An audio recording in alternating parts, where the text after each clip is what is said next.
Hi friends, ఈ 4 రకాల పొళ్ళు ఏ కర్రీలో కావాలన్నా మనకు పొళ్ళు కావాలి.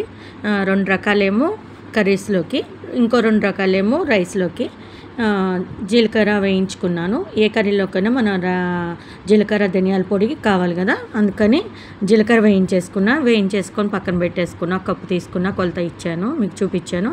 తర్వాత ధనియాలు వేయించేసుకున్న. తర్వాత ఇదేమో రైస్కి అండి. రైస్కి పల్లీలది కొంచెం నెయ్యి వేసుకొని తింటే సూపర్ ఉంటుంది. తర్వాత నువ్వులు కూడా అట్లాగే వేయించేసుకున్న. కొంచెం ఎండుమిరపకాయలు వేసుకున్న. పల్లీలు కూడా అట్లాగే వేసుకోవాలి. ఇది కూడా లైట్గా వేయించుకోవాలి. ఇది 4 రకాలు ఫ్యాన్ కింద పెట్టేయండి, చల్లారిపోతుంది. ఈ 2 రకాలేమో ముందు కర్రీస్కి ఇచ్చేసాను. జీలకర్ర పొడి, ధనియాల పొడి వేసేసుకున్నా మిక్సీలో, మీకు చూపించాను.